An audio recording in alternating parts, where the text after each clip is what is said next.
Welcome back to the program. You're watching Morning Thailand, and we told you yesterday that the Prime Minister would have a meeting about with the security officials about what might happen and how to handle the situation when the International Court of Justice give verdict in November 11 about the territory dispute, Preah Vihear temple between Cambodia and Thailand. But beside that, our Prime Minister and also Cambodian leader still insist that that dispute is just a separate issues with the bilateral relation between two countries. Okay. So everything else, I guess, a trade relation or any other MOU or deal they have made is not going to be affected. Doesn't matter. No hard feelings.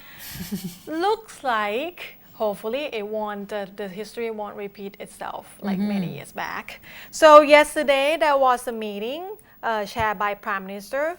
Also in the meeting, the Foreign Minister Surapong Towichak-Chaikul and all high-ranking government official in security area and also all the high-ranking military officers. So yesterday, Foreign Minister came out and just talked to the press about what happened. That they said that the government believes that the ruling from the ICJ or International Court of Justice will not jeopardize the relationship, because also according to the statement from Prime Minister Hun Sen himself, that he believed this is separate issues. Okay. And yesterday the Prime Minister has discussed, the meeting has discussed the 4 possible scenarios for the ruling on November 11. The first one is the rulings the ICJ will roll out its authority to judge on the petition. This is not to judge yet, but they're just going to rule whether they can reconsider the verdict. The second possible outcome is the World Court will judge whether the area adjacent to the temple itself follows the line on the French map in the 1 to 200,000 scale. And the third possible ruling, that Thailand's defense is in line with the court's original verdict in 1962.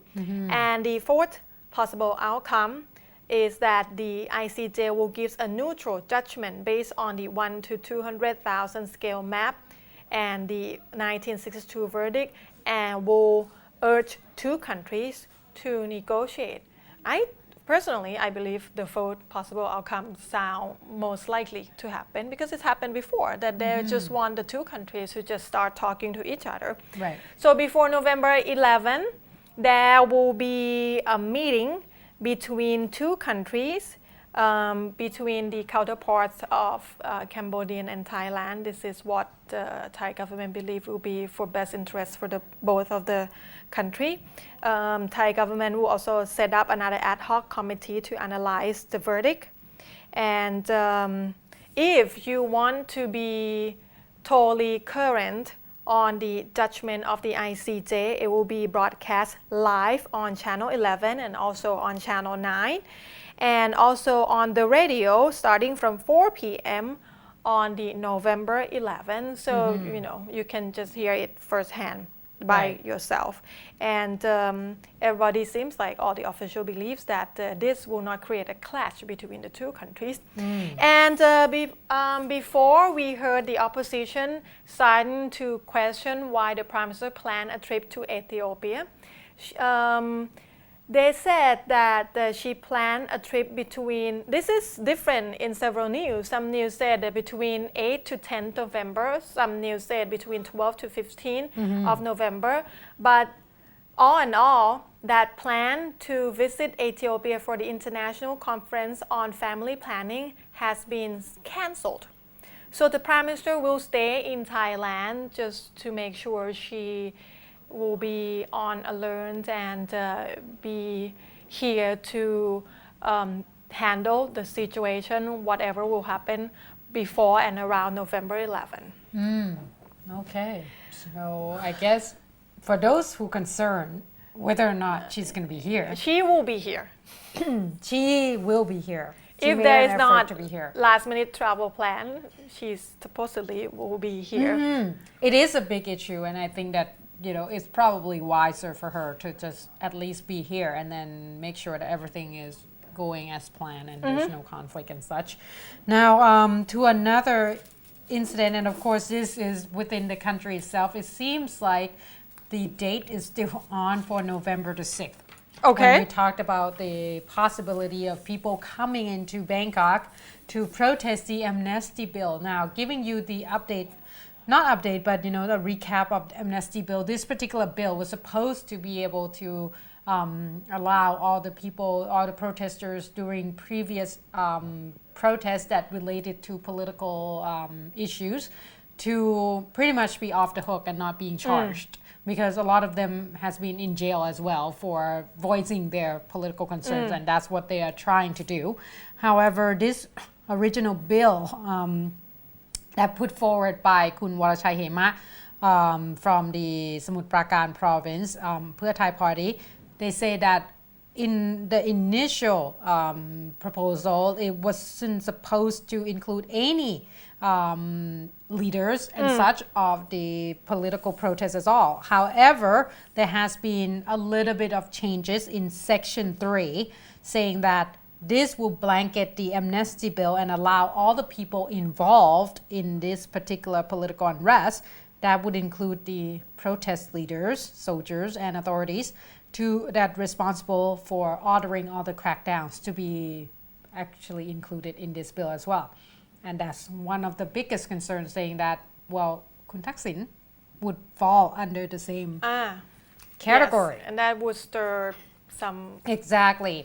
And of chaos. course, Kun Nipit Intarasombat of the Pathalung province from the Democrat Party posted on his Facebook saying that, well, they are gathering people to come in to join the Urupong mob. Oh, okay. Not the one at Suan Luang, and that's one of the Sanam Luang, excuse me. And that's one of the interesting part, because the one at Urupong intersection, including the white mask and a lot of technical college students. Right. And that one is actually gaining popularity from the public. Exactly, and it's quite noisy as well. I passed through the area before, and it's quite disturbing. I think the fact that I see a lot of high school students, that's kind of not sitting well with me, because they're supposed to be in school. Exactly, and I don't even know whether or not they have the full understanding of why they're there. Because if you're gonna be there, you should be there for a good reason, and you should understand the purpose of this particular protest. Now, they believe that there should be getting people from Pathalung Chawat district, and according to Kun Nipit, it could be as high as 2,000 people to come in. So a lot of, obviously, Preah Thai party actually came out and opposing this, saying that there should not be such a talk like this, especially Kun Jarapong Reung Suwan of the minister to the Interior Ministry, saying that this should not be the case, and right now they are trying to talk to all the officials in the provincial level as well as the district level to talk to the villagers, make sure that they create understanding and try to prevent them from coming into the city to join the protest. Now, they say that at this point they are hoping that there would not be any bad incident, but they are preparing as well. So there's two sides, and there has been a talk about the red shirt people would try to gather something of their own to defend this particular bill. So let's just hope that let's just hope that it stay peaceful. Yeah, and this is going to happen before the ICJ ruling. So it seems like we're having a lot of anticipation whether or not there would be a mob for that and a mob for the ICJ as well. We have to wait and see. And I believe the gathering in Urupong area actually received complaint from some of the locals residents about the loudspeaker phone and some performance they have on stage. Okay, we're gonna take a short break. And the next break will be all about uplifting and some beautiful art things, and cultures. art and culture. So stay tuned.